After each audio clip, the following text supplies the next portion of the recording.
Vamos continuar a exposição da Palavra de Deus, Carta de Tiago, capítulo 5, do versículo 1 ao versículo 6. Eu sei que os irmãos viram aí o tema da exposição e a gente não consegue fugir, né? Quando a exposição é lectio contínua, quando a exposição é sequencial, o pastor não consegue ficar escolhendo o tema. Então, a gente se sujeita ao que está ali na carta e vai falar sobre ricos e miseráveis. E eu sei que você olhou esse tema e pensou assim, essa mensagem não vai falar comigo, porque eu não sou rico. Ou se você é rico, deve ter pensado, eu sou rico, mas não sou miserável. Será que a palavra não vai falar? Vamos ver, então, as orientações de Tiago, alguns irmãos daquela igreja, e tirar desse texto, extrair desse texto lições para nós. Capítulo 5, do versículo 1 ao versículo 6, diz assim: Eia, pois, agora vós, ricos, chorai e pranteai por vossas misérias que sobre vós hão de vir. As vossas riquezas estão apodrecidas e as vossas vestes estão comidas da traça. O vosso ouro e a vossa prata se enferrujaram, e a sua ferrugem dará testemunho contra vós, e comerá como um fogo a vossa carne. Entesourastes para os últimos dias. Eis que o salário do trabalhador, que ceifaram as vossas terras e que por vós foi diminuído, clama, e os clamores dos que ceifaram entraram nos ouvidos do Senhor dos Exércitos. Deliciosamente vivestes sobre a terra, e vos deleitastes e cevastes o vosso coração, como num dia de matança, condenastes e matastes o justo, ele não vos resistiu. Pai, nós estamos diante da Tua palavra. Reconhecemos a nossa incapacidade de compreender as Escrituras pela razão, simplesmente lendo o texto, mas há uma profunda necessidade de que o Teu Espírito Santo nos dê o discernimento, porque não só podemos adquirir o conhecimento da palavra, mas compreender de que maneira essa palavra poderá ser aplicado em nossa vida. E é somente desta forma que nós podemos ter uma vida transformada, observando as Escrituras e procurando seguir o que o Senhor tem nos instruído, nos ensinado, porque é nelas, nas Escrituras, que nós temos a vida eterna. É a palavra do Senhor. E nós cremos, por isso pedimos graça, sabedoria e discernimento, em nome de Jesus. Amém. Durante a nossa caminhada, nós aprendemos muito a respeito da comunicação, principalmente quem lida com o público, quem fala em público, quem se relaciona constantemente.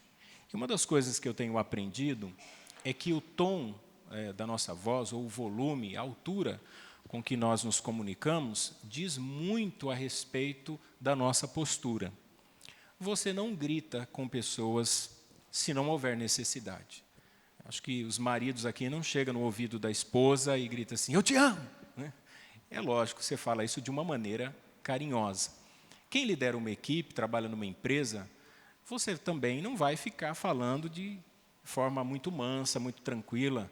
O Josemi aqui lidera lá o açougue, numa rede de supermercados, e eu acho que ele já teve que passar por algumas experiências assim, né? Dar uma bronca, falar mais alto, para as pessoas saberem quem é que manda, né? Para poder andar bem o serviço. Os irmãos que assistiram a final da Copa do Mundo viram lá os treinadores, os técnicos, na beira do campo, gritando com seus jogadores. Então, prorrogação, aquela tensão toda, os jogadores cansados e os técnicos gritando, vamos, e relembrando o tempo todo os jogadores do esquema tático, aquilo que eles tinham treinado, a marcação, enfim.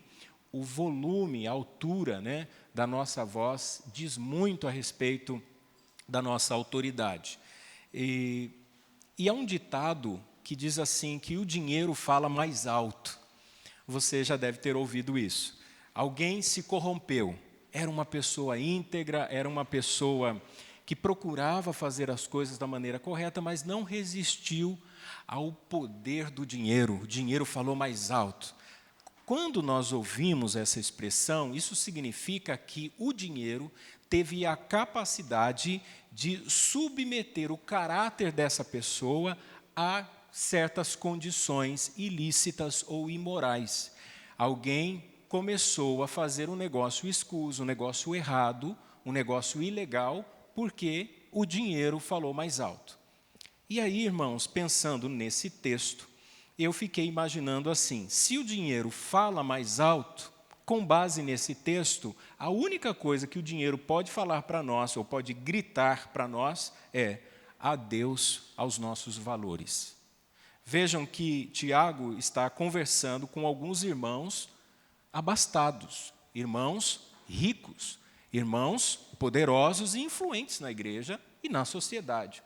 Esses irmãos usufruíam de uma certa posição e se tornaram egoístas por conta da condição econômica deles, porque ocupavam uma posição social elevada. E esses irmãos, então, começavam a perseguir os menos favorecidos, os pobres, aqueles que dependiam dos seus recursos, do trabalho, e eles, então, sofriam nas mãos desses irmãos ricos, desses irmãos que tinham uma boa condição financeira. E se nós lermos o capítulo 5 inteiro, nós vamos perceber, por exemplo, ao longo de todo o capítulo, há um incentivo à oração em meio às dificuldades.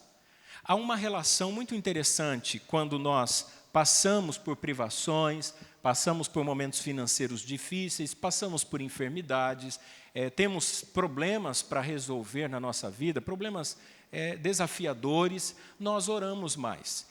Quando as coisas estão bem, quando a gente está bem financeiramente, está bem de saúde, está bem com a família, a tendência é nós nos acomodarmos. E isso não é comum só à nossa vida, era comum naquele tempo também. Tanto é que o capítulo 5, vocês vão ver, por exemplo, os pobres orando por causa das dificuldades que enfrentavam por não ter dinheiro. Isso está no versículo 4. Você vai ver os aflitos orando por conta das suas enfermidades, do versículo 13 ao versículo 16, e você vai observar que os crentes se lembraram da oração do profeta Elias diante do comportamento dos que se desviaram da vontade de Deus do antigo Israel. Então, há sempre uma relação, está entrelaçado as dificuldades e a oração. A igreja perseguida é uma igreja que cresce porque é uma igreja que ora mais, é uma igreja mais avivada no sentido de que eles são mais dinâmicos. Pode observar, em países onde a igreja é perseguida, onde as pessoas passam por privações mesmo, tende a ser mais dinâmica a igreja, mais fervorosa. Em países ricos, ao contrário, as igrejas são mais frias, mais voltadas ao entretenimento, pouco fala-se a respeito do evangelho e, quando não, países como os países europeus, as igrejas literalmente foram fechadas porque as pessoas estão muito bem. Estava conversando algum tempo atrás com a Leila, ela foi na Austrália, olha que chique, né? Não é qualquer um que viaja para a Austrália assim quando quer, né? A Leila viajou para a Austrália e passou um tempo lá. Ela falou, pastor, não tem muita igreja não, as pessoas não sentem necessidade de ir à igreja. E isso tem a ver um pouco com a condição econômica. As nossas igrejas, como a cidade de Montemor, nós temos poucos membros, mas 4 construções. Por quê? Porque são construções que vieram de um tempo de bastante escassez, de muita dificuldade, e os irmãos compravam terreno, pagaram terreno, faziam mutirão, construíam a igreja, e eles contribuíam e eles participavam.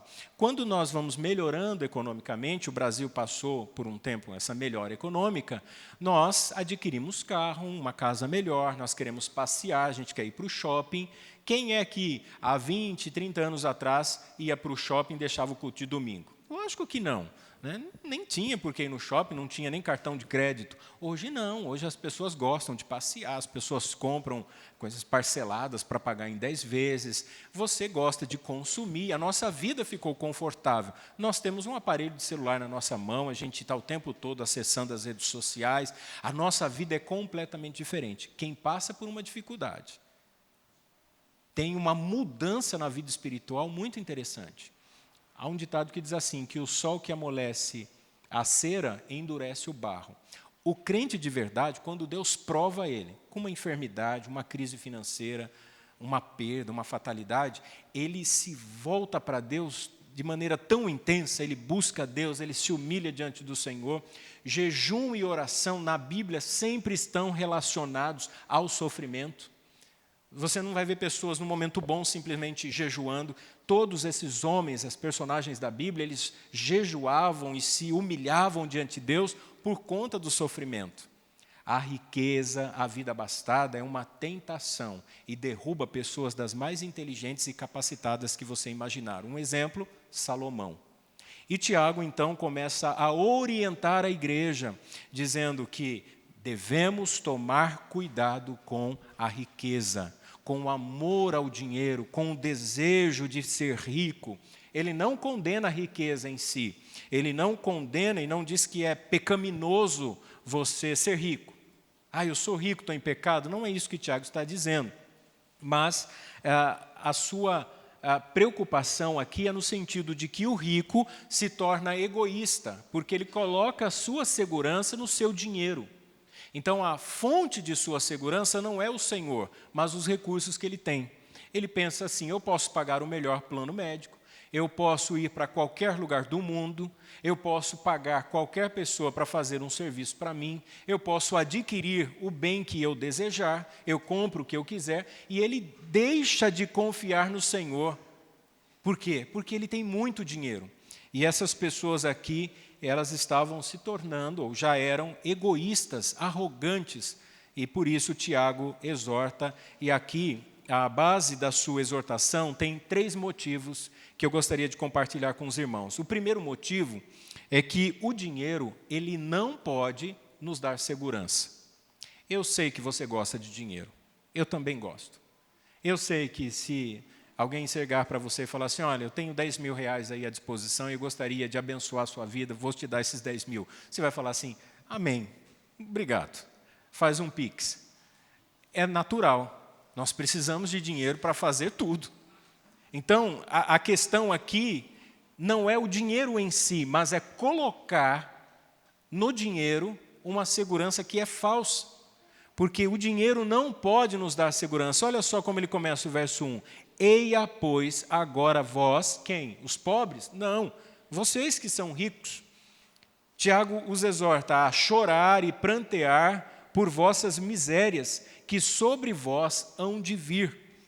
Olha, irmãos, imaginar que alguém que é rico, que tem tudo o que precisa, que consegue tudo aquilo que deseja, receber uma carta dizendo assim: vocês devem chorar e prantear, porque virá sobre vocês uma terrível miséria.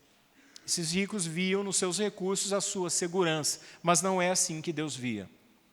Os recursos podem até um certo ponto nos dar conforto, pode nos ajudar em alguns aspectos, mas confiar no dinheiro é uma experiência desastrosa, porque o dinheiro, do jeito que ele traz alegria e realização, ele traz frustração e derrota de maneira repentina. O dinheiro é terrível.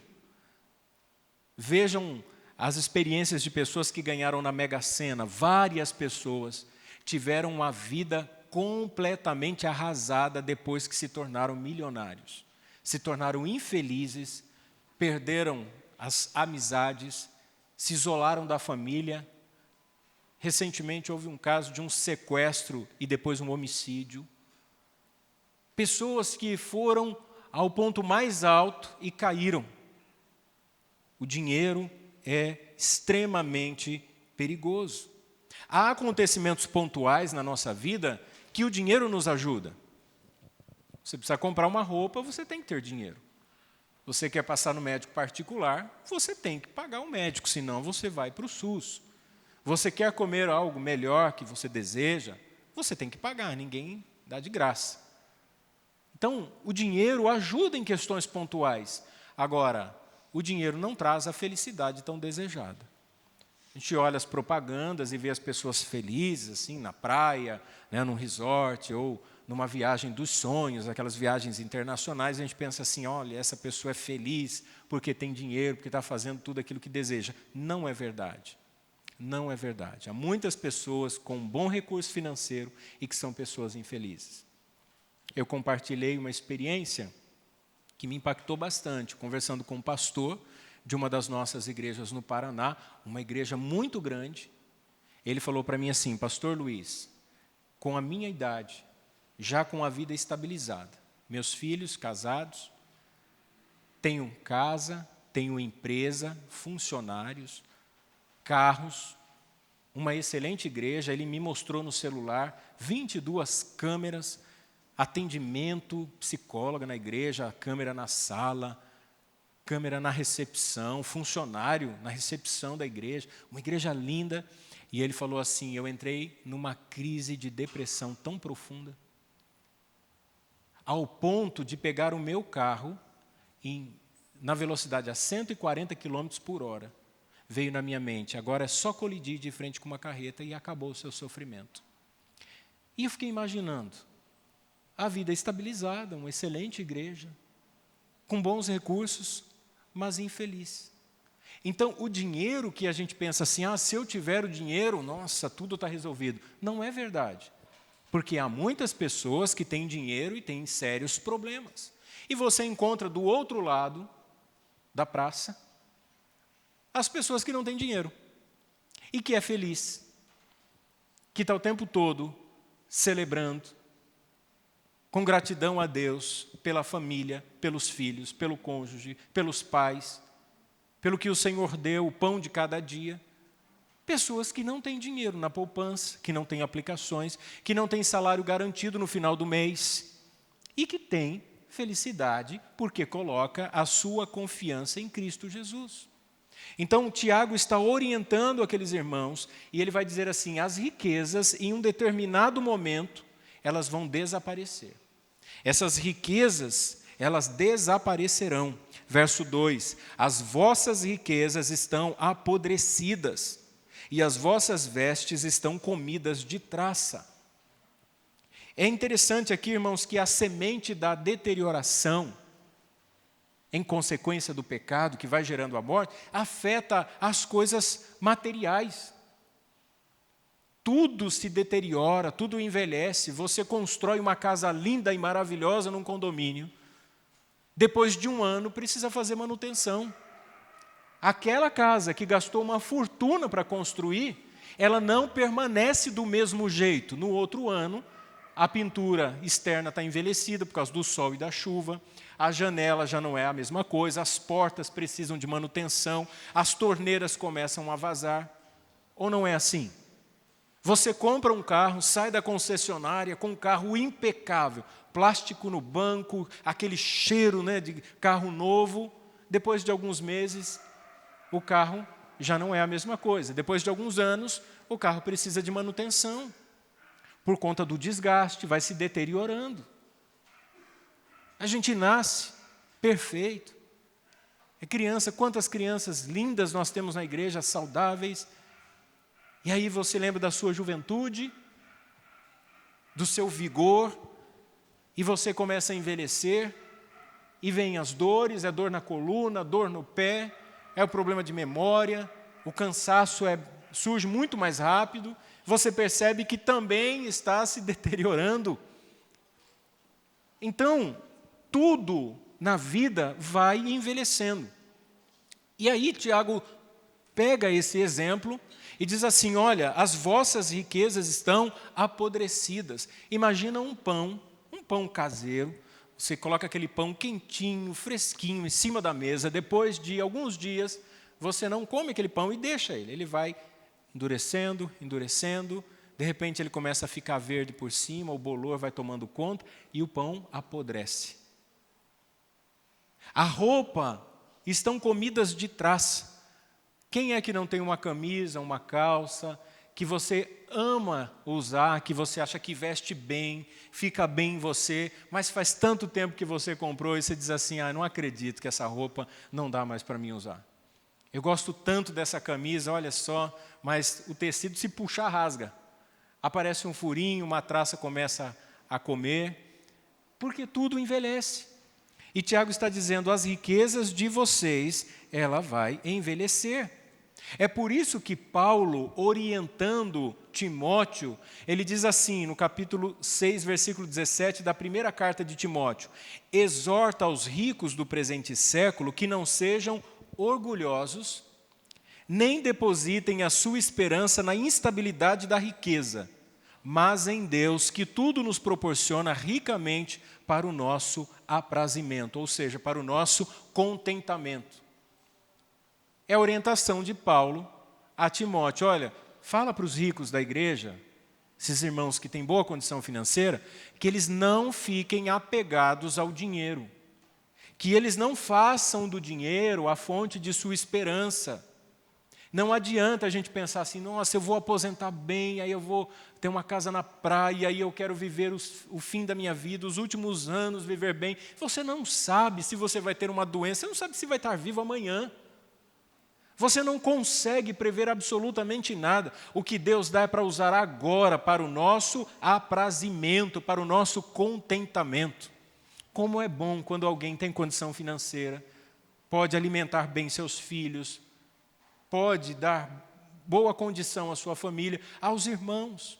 Você tem condição, você pode chamar os irmãos na sua casa, você pode fazer o churrasco sem precisar fazer vaquinha. Não é uma coisa boa? Porque quando a gente é convidado para o churrasco, a primeira coisa que vem com o convite é o quê? O kit churrasco. 500 gramas de contrafilé, 500 gramas de linguiça, um refrigerante de 2 litros. É o churrasco dos pobres. Agora, quem tem condição, o que ele faz? Gente, vem para a minha casa, vocês vão comer bem. E eu levo o quê? Não precisa levar nada. Verdade, e pode comer à vontade. Não é uma coisa boa? Se Deus te der condições para fazer isso, você chega para o irmão, sabe que o irmão está passando dificuldade, precisa pagar o aluguel, precisa pagar uma conta, está angustiado, preocupado, você poder ser um agente de bênçãos na vida dessa pessoa. Meu irmão, eu quero ajudar você, eu quero abençoar a sua vida, eu quero ser esse instrumento de Deus. Agora, o que não faz sentido é você ter um bom dinheiro guardado e viver de maneira egoísta, isolado. Ah, não, o dinheiro é meu, cada um com seus problemas. E você sabe que o irmão precisa, que o irmão está passando dificuldade. Ah, que outro ajude. Eu lembro de uma experiência, eu já devo ter contado aqui na igreja, um irmão chegou para a liderança da nossa igreja lá em Indaiatuba e falou assim, nossa, eu acho um absurdo, essa igreja precisa pintar, e os irmãos miseráveis, os irmãos não contribuem, os irmãos não colocam o coração aqui na obra, e falou um monte para o conselho. Tem que motivar esses irmãos, pastor, e cobrou o pastor, tem que pedir uma oferta, vamos pintar essa igreja. E aí o pastor falou para ele assim, então tá bom, irmão, o irmão vai chamar os irmãos à responsabilidade, vai pedir a oferta. E ele falou, tá bom. E ele pegou um envelope, colocou a oferta dele, e eu fiquei responsável por ajudar no patrimonial na época, eu achei interessante, ele pegou o microfone e deu uma bronca na igreja. Irmãos, vamos comprar tinta, e tem que ser souvenir, tinta boa, tinta de qualidade, nós amamos esse lugar, nosso culto, e deu aquele sermão, e entregou o envelope dele com R$20. E tinha boa condição, com casa alugada, com uma boa posição na empresa. Então, é esse tipo de mentalidade. Eu dei R$10, nossa, eu fiz mais do que a minha obrigação. Tem gente que não dá nada, mas a questão é proporcionalidade. Contribua segundo propôs no coração, e a proporcionalidade tem a ver com os recursos. Com os recursos. Nós estamos agora na época do 13º. Se você entende o princípio da proporcionalidade, você deve contribuir mais, porque Deus te abençoou com mais, ou não. Então, há uma relação, porque se eu não consigo exercer a generosidade naquilo que Deus me deu, não sendo muito, esquece, porque se Deus te der muito, você vai ser egoísta. É por isso que no reino, quem cede, recebe, quem doa, é abençoado. Esse é o princípio que às vezes a gente não consegue compreender. A gente acha que a vida financeira, a vida de um cristão, tem a ver só com a capacidade administrativa. Irmão, se a gente pensar dessa forma, nós estamos agindo igual aos descrentes. Quem não crê em Deus também administra seus recursos. Se o recurso vem só da minha capacidade, então não preciso nem orar. Porque não, o Senhor sabe que o pão aqui sobre a minha mesa fui eu que coloquei com o meu esforço, com o meu trabalho. E a gente se esquece que é Deus que nos capacita, que é Deus que nos dá saúde, que é Deus que nos dá recursos. Então, isso aqui nos motiva a viver esse princípio da generosidade, da doação, do amor. Isso tem que fazer parte da nossa vida. Se Deus não converter o seu bolso, Ele não converte seu coração. Desculpa se isso te ofender, mas é absoluta verdade. Porque se nós estamos tão apegados ao dinheiro do mês, é porque nós ainda não compreendemos o princípio da aliança. Então, esta orientação de Tiago tem a ver com os ricos, mas que atingem todos quanto conseguem receber algum recurso. E aí Tiago diz, olha, as riquezas podem corromper o caráter. Verso 3, o vosso ouro e a vossa prata se enferrujaram, e a sua ferrugem dará testemunho contra vós, e comerá como fogo a vossa carne.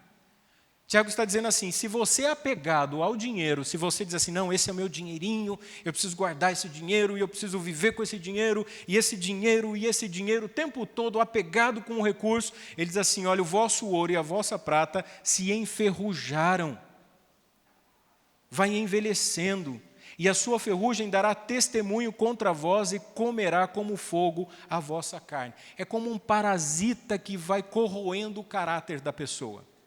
É como se você pegasse um parasita. Pode ser, por exemplo, quando é criança que não tem muita higiene, ascaris lumbricoides, as lombrigas. A criança come demais, porque tem muito parasita no intestino. Não é? Não tem pai e mãe que fala assim, que isso, menino? Está com lombriga? Está com verme? Então, os parasitas, eles vão consumindo. As pessoas que se apegam no dinheiro, aos recursos, e que só pensam nisso, e comece a analisar a sua vida, durante a sua semana, você pensa muito em dinheiro? Tiago está dizendo assim, olha, está corroendo. Você deixa de orar por causa do dinheiro, você deixa de ler as Escrituras, de obedecer às Escrituras por causa do dinheiro, porque você só pensa nas notas, só pensa no dinheiro que vai cair na conta. Então, esse dinheiro vai ser como um fogo, e vai consumir a sua carne. Uma vez infectado, não tem retorno. Há um avanço, é uma questão de tempo para um estado terminal. Então a pessoa começa, só pensa no dinheiro, aí ele só quer trabalhar, só quer juntar recursos, se afasta da igreja, não ajuda ninguém, não contribui com nada. Ah, não, agora eu vou trocar de carro, agora eu preciso melhorar a minha casa, agora eu preciso melhorar a minha condição, né, minha aparência, agora eu preciso fazer isso e aquilo, melhorar a minha estética. E a pessoa vai, e o tempo vai passando, e aí você encontra esse camarada ou essa irmã, depois de muitos anos na caminhada, e você diz assim, e aí, como foi a sua vida nesses 30 anos de caminhada cristã? Não tive nenhuma experiência com Deus. Aí você fala, meu Deus, uma pessoa idosa, que não é cheia do Espírito Santo. Eu quero envelhecer um pastor velhinho, cheio de graça, cheio do Espírito Santo. E eu já orei a Deus, falei, Senhor, se um dia eu tiver recursos e eles mudarem o meu caráter, eu prefiro morrer pobre. Ajudem, muda o coração da Patrícia, porque ela vai ter um marido pobre. Porque eu admiro pastores, por exemplo, pastor Jonathan Ferreira, que foi um dos fundadores da nossa igreja. Eu encontrei em Águas de Lindóia, parece o mesmo pastor desde o início. O mesmo fervor, o mesmo carinho, o mesmo jeito. E não é um homem rico. Muitos que vieram depois têm uma vida completamente estável. Tem pastores na nossa denominação, e hoje eu falo com bastante propriedade, que têm uma vida, entre aspas, invejável. Muito ricos. Mas que também mantêm sua vida em ordem, o seu caráter. Mas, irmãos, olha o que Tiago está dizendo, vocês precisam tomar cuidado, porque a riqueza corrompe o caráter. Olha o verso 4. Eis que o salário dos trabalhadores que ceifaram as vossas terras e que por vós foi diminuído, clama, e os clamores dos que ceifaram entraram nos ouvidos do Senhor dos Exércitos. Primeiro, Tiago diz assim, as riquezas vão testemunhar contra vocês. Essa é a linguagem do cereal apodrecido, da roupa comida de traça, do ouro enferrujado. É como se eles se transformassem em zumbis e estivessem diante do trono, a riqueza, acusando o rico. Olha, fulano só pensou em mim, só viveu em função de me adquirir. E Tiago está dizendo, elas servirão como testemunho contra vocês. Segundo, o salário, isso tem a ver com as práticas, os salários roubados ou qualquer valor ilícito que foi adquirido, olha só, de uma forma enganosa.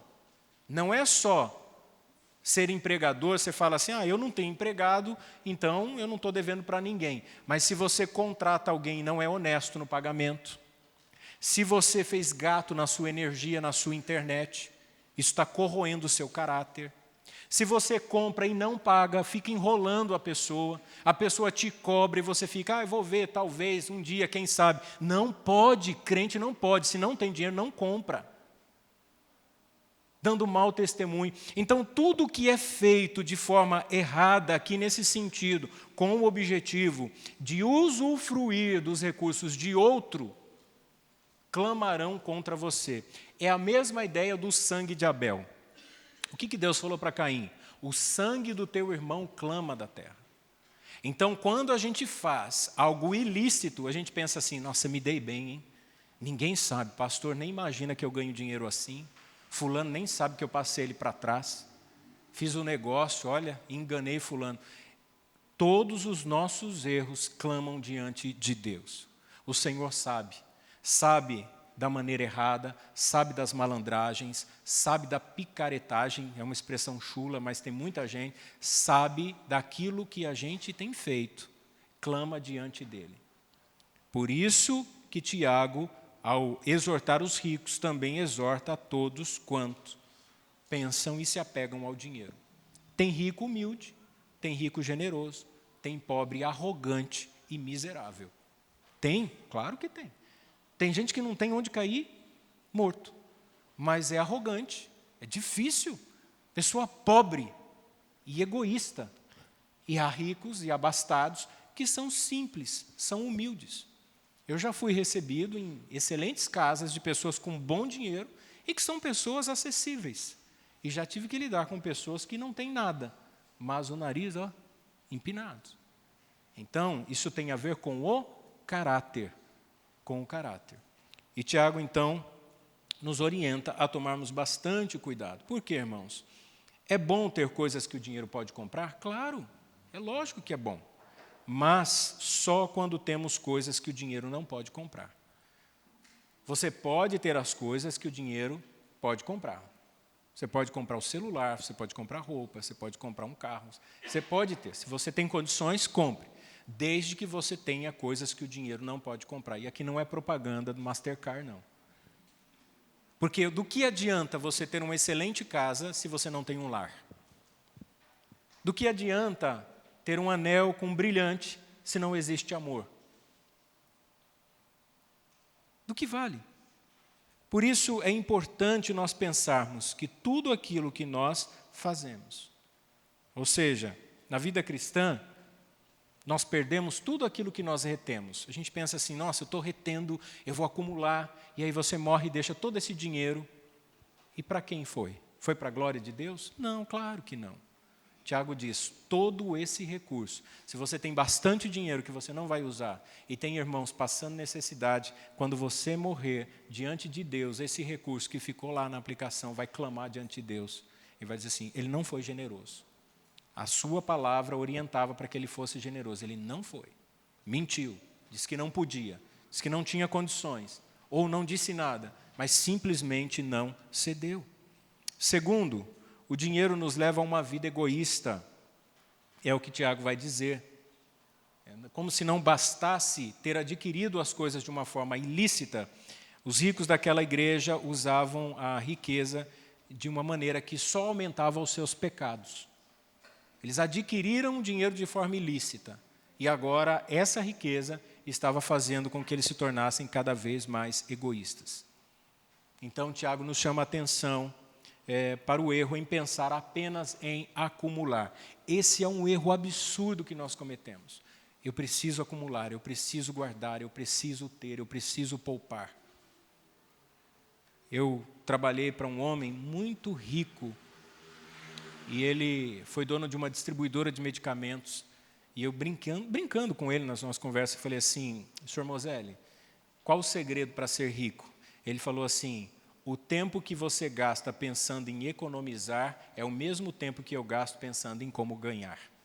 Eu achei interessante, porque tem um salário limitado, a gente pensa assim, não, preciso economizar aqui, preciso economizar ali, e o tempo está passando e você está gastando sua energia, sua capacidade criativa, e ele não, ele pensa assim, como que eu posso ganhar mais, como que eu posso planejar? Só que há um grande perigo nisso, porque isso vira um ciclo vicioso, e nós entramos numa roda sem fim, e a gente está o tempo todo pensando em como ganhar, em como ter, em como adquirir, e a gente não consegue ser generoso. Olha o verso 3. Entesourastes para os últimos dias. É evidente que poupar não é errado, mas é errado pensar em acumular quando se deve dinheiro a outras pessoas. Aqueles ricos estavam acumulando e queriam acumular cada vez mais, só que haviam trabalhadores que estavam sendo roubados, lesados. E aí Tiago disse assim, olha, o clamor desses trabalhadores está chegando diante de Deus. O empregador que sabe dos direitos do empregado e ele rouba o empregado. Há empresas que fazem isso, sonegam, não pagam a previdência, não depositam um fundo de garantia, não pagam as horas extras corretas do funcionário. Tudo isso chega diante de Deus, a injustiça. E as pessoas têm medo de ficar desempregado, se sujeita às vezes a um trabalho duro, cansativo, pesado, porque sabe que está sendo lesado financeiramente, mas não tem outro.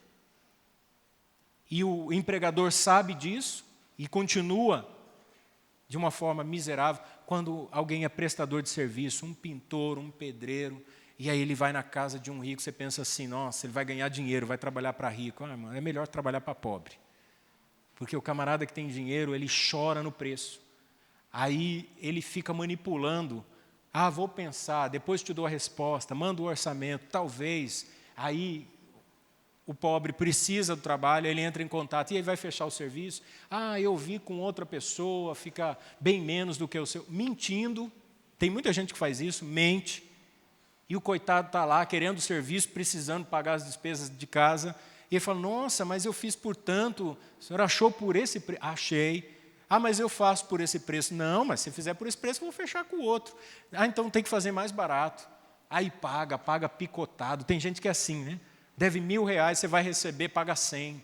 Semana que vem paga 50. E você fica num financiamento sem fim. Quem vende produto sabe disso. Eu lembro que o meu sogro começou a vender perfume. E um dia ele saiu e vendeu muito. Foi o pior dia da vida dele. E toda vez que a gente ia lá, dava risada, falava assim, e aí, seu Armando, o senhor recebeu o perfume da fulana? Ele falou, não aguento mais, Luiz. Já fui umas 10 vezes lá, chamo no portão, não me atende, sabe? Sai gente e diz que não está, e fica me enrolando, não atende telefone. Quem trabalha com venda sabe que existe gente assim. Agora, é tudo descrente, crente não é assim. Se você falar para mim que você conhece crente que faz esse tipo de coisa, eu duvido. E se você falar para mim que o crente é aqui da igreja, aí pronto, aí que eu não acredito mesmo. Tiago está dizendo que não tem, na IPRC não tem ninguém assim, pelo amor de Deus. Os ricos se gabavam.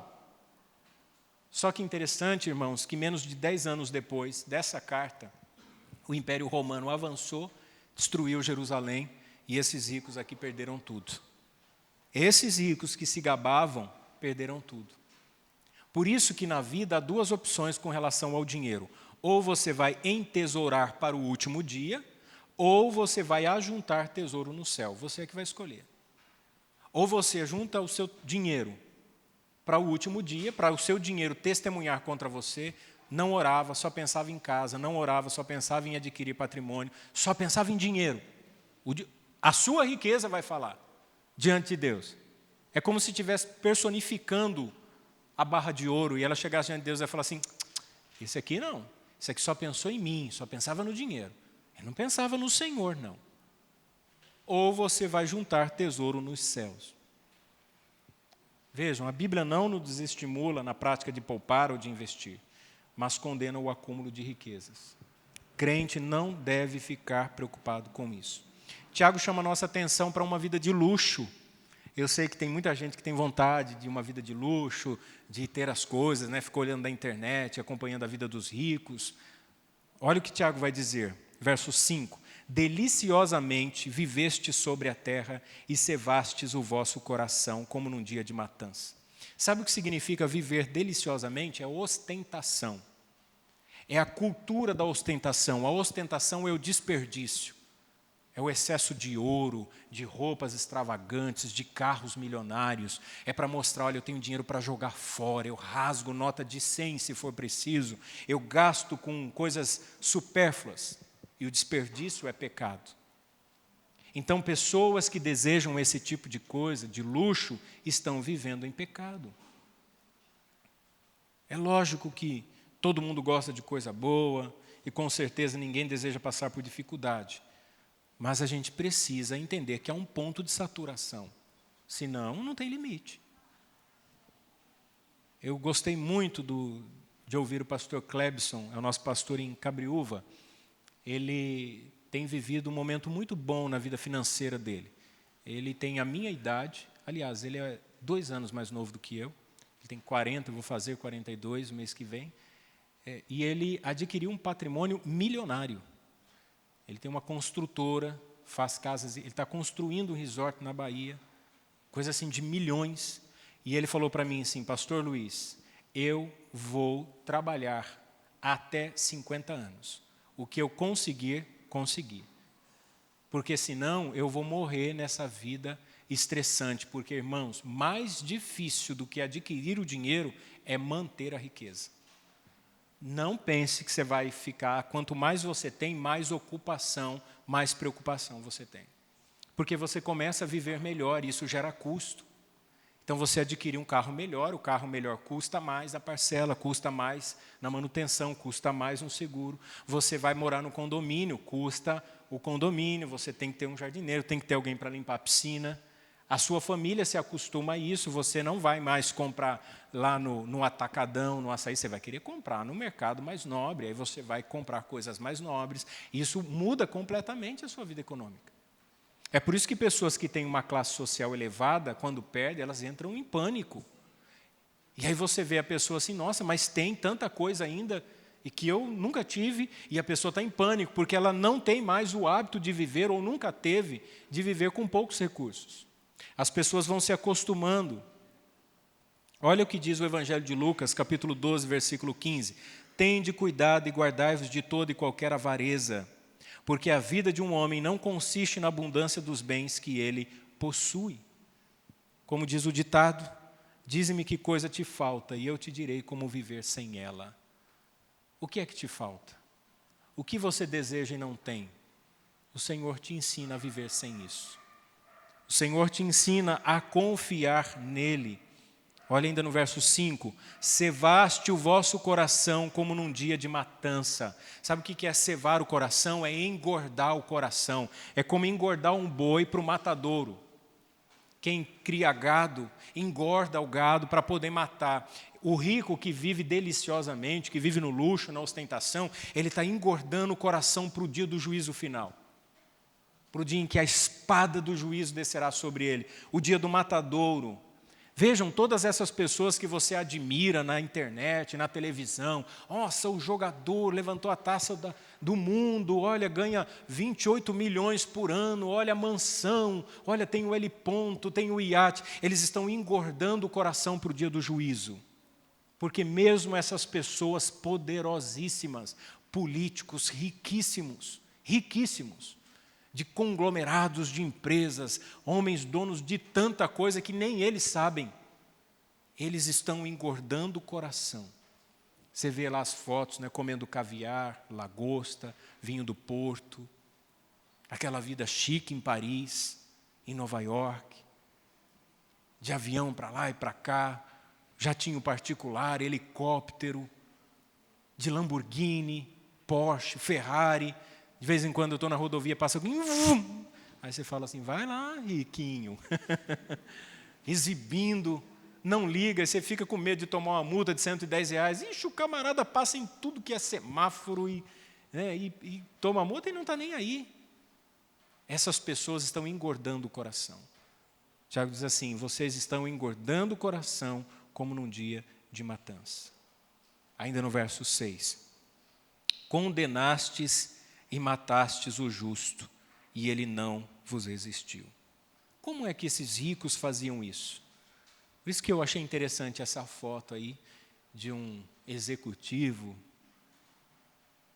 olha, no jatinho particular, com seus negócios, investimentos, talvez dono de uma grande empresa, alguém que só fala em números, em dinheiro, que não precisa se preocupar com pessoas. Rico. Como que essas pessoas enriquecem assim? Segundo Tiago, primeiro retendo salários. Aqui no contexto, as pessoas mais pobres estavam sendo lesadas, elas não estavam recebendo e esses ricos estavam retendo o salário. E Deus sempre deu orientações claras a respeito dos trabalhadores.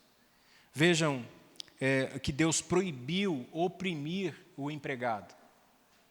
Levítico 9, 19, 13 diz assim: não oprimirás o teu próximo, nem o roubarás. O pagamento do jornaleiro não ficará contigo até pela manhã. Deus proibia, olha, se você contratou alguém para cuidar da sua terra, e se você combinou o preço da diária, pague a diária e pague no dia. Terminou o serviço, recebe. Se você tem o dinheiro e contrata alguém para fazer alguma coisa, pelo amor de Deus, não fique protelando o pagamento. Quanto é? R$300. Quanto tempo? Eu faço hoje. A pessoa fez, ficou bom, foi o combinado, paga. Tem gente que não é assim. Depois então eu acerto com você. E vai empurrando, sabe? Vai jogando para frente, não pode reter salário. Jeremias 22, 13. Ai daquele que edifica a sua casa com injustiça e os seus aposentos sem direito, que se vale do serviço do seu próximo, sem paga e não lhe dá o salário. Gente que constrói as coisas, que tem dinheiro e que fica lesando outros, que fica desonrando com a palavra, que não cumpre aquilo que diz. Há muitos assim, que tem casa, tem carro, tem uma boa condição, viaja, mas está devendo para Deus e o mundo. E às vezes você olha a foto e fala assim, olha, está viajando lá no Nordeste, está me devendo. Não é terrível? Comprou e não me pagou. E olha só onde está gastando. E tem gente ostentando nas redes sociais, porque hoje as redes sociais, elas entregam. Fulano fala assim que não tem condição, e aí posta uma foto e fala, aqui não tem condição o quê? Porque sabe que aquilo tem um custo. E sabe que o dinheiro não cai do céu. Então tem recurso. O que às vezes a pessoa não tem é caráter para honrar com a palavra. Então, as pessoas não podem reter pagamento. E aqui um outro aspecto que é muito comum entre os ricos, controlando os tribunais.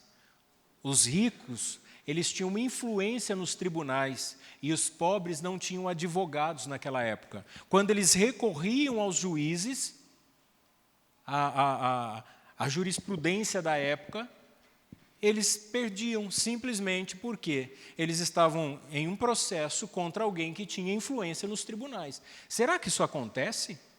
Será que pessoas ricas ficam presas? Será que o Sérgio Cabral vai ser solto? Se vai, se já não foi, né?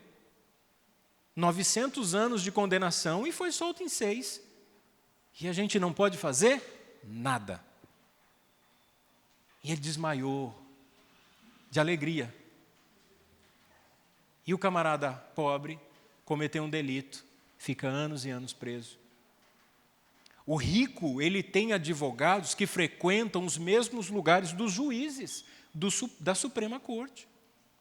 Há advogados que são amigos pessoais, que trocam conversas, que falam sobre o processo antes do julgamento. Só rico tem capacidade de manter processos até a 3ª instância. Você não. O juiz da sua regional ali julgou, acabou. Aí você fala, perdi a causa. Aí você quer recorrer. O advogado fala 30 mil. Aí você fala, mas onde eu vou arrumar 30 mil? O rico não.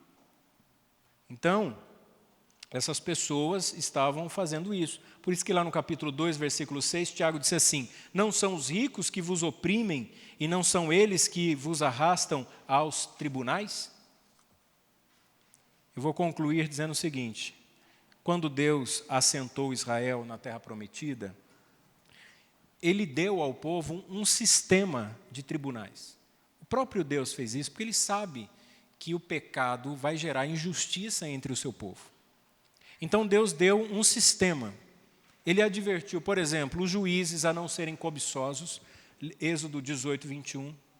Ele deixou claro que ninguém deveria ser favorecido em um julgamento. Deus proibiu isso. Não pode haver favorecimento algum no julgamento. Levítico 19, 15. E não deveria tolerar perjúrio, ou seja, falso julgamento. Deuteronômio 19, do 16 ao 21. Imagina como ficam essas pessoas que passaram pela delação premiada, que fizeram lá o juramento. O Senhor não tolera perjúrio, e Ele condenou a prática do suborno, Isaías 33, 15, Miqueias 3, 11. Não pratique suborno. O gerente falou para mim que se eu pagar para ele um dinheirinho, ele financia uma casa. Isso é suborno. O fulano trabalha no hospital e disse para mim que se eu pagar, ele vai me antecipar lá. Eu tenho um pastor que ele trabalha no hospital dia, e quando ele liga para mim e fala assim, Brito, quando você precisar vir aqui, você vem direto na minha sala. Aí eu falei assim, é ruim, né? Porque tem tantas pessoas esperando aí tanto tempo. Às vezes a gente acaba recebendo favorecimentos que não são lícitos. Já parou para pensar nisso?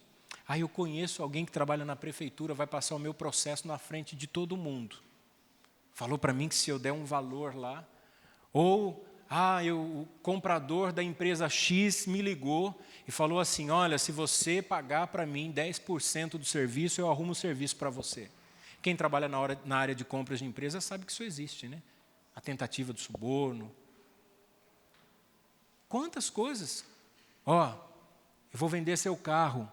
Você quer 30 mil no carro? Fala que você quer 35, porque eu estou vendendo, aí você me dá os 5. Ou a casa. Então, esses negócios que vai lesar alguém, e você pega o dinheiro com a mentira e fica assim, me dei bem, né? Você lesou uma pessoa, o Senhor está vendo isso. O Senhor está vendo isso. Se você está usando recursos que não são seus, que é de outro, e outro está pagando pelo seu conforto, Deus vai te cobrar por isso. E se você não está honrando o que é do outro, usufruindo, retendo, o Senhor te cobrará por isso. Então, procure ser honesto. Faça as coisas. Eu sei que às vezes é difícil. É ruim pagar imposto. É ruim.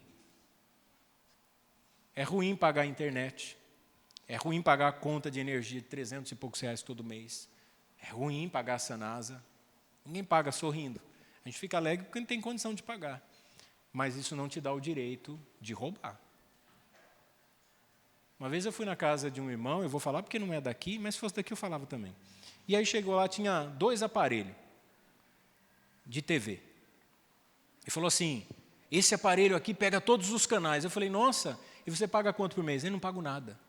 Eu falei, não, que interessante, né? Só você pode. Não, é que aí esse aqui desbloqueia esse, porque quando esse aqui é bloqueado, era um esquema assim, estava cheio de aparelho. Se você não tem condições, faz que nem quem que é o irmão Douglas. Tem uma Sky compartilhada, aí você pode fazer. Porque você pode colocar vários pontos, cada um paga, só que dá trabalho, porque tem que fazer no seu nome, tem que depois cobrar das pessoas e receber. Aí sim. Mas não fique fazendo esquema.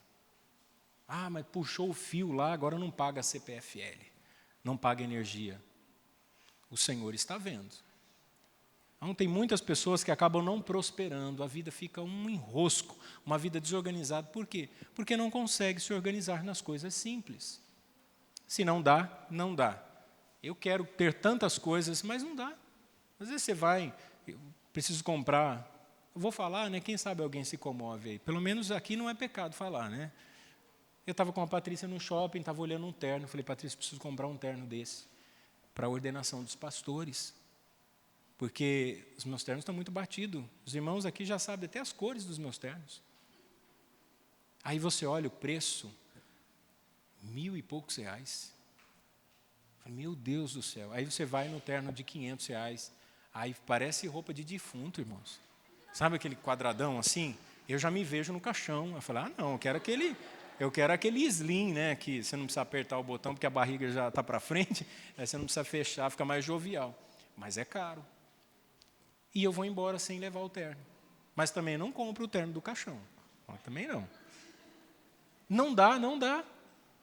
Às vezes a gente se empolga, né? Nós estávamos com alguns pastores, eles iam ficar até um dia depois da administrativa, falaram assim, pastor Luiz, leva a gente para passear por Campinas. A gente foi no Dom Pedro, no Parque Bandeiras, e aí a gente ia nos lugares para comer. Aí a Joana, quero um Subway, a gente ia tomar sorvete. No bolso. Ele ofereceu, você não fala nada. Teve uma hora que a Joana foi comer um lanche, eles, nós vamos comer uma picanha lá do outro lado. Eu falei, nossa, eles foram bem na hora que ela pediu o lanche. Aí, quanto que é o lanche? Eu paguei. Mas aí está te abençoando, amém. Conversando com o pastor, ele falou, eu quero conhecer a sua igreja. Aí veio aqui, amou a igreja, aí ele olhou os ventiladores, falou, pastor, não tem ar-condicionado? Eu falei assim, tem um sonho de ter o ar-condicionado. Mas são 4 aparelhos de ar-condicionado. Cada aparelho custa R$6.000, tem a instalação. Nós não temos condições. Ele falou assim, eu te dou um aparelho. Eu falei assim, mas o senhor é um pastorzão, hein? Que bênção. Então eu vou comprar um, eu conversei com o conselho, a gente compra um e o senhor dá o outro, para a gente não perder a bênção, porque vai que depois desiste, né? Então a gente já deixa os 2 guardados, não precisa instalar. Depois compra mais 2. E eu já falei para os irmãos que o carnezinho do amor está no ar, vai voltar. Então, o romance está voltando. Quem sabe no próximo ano, pelo menos, a gente não passa tanto calor assim, né? Amém, meus irmãos?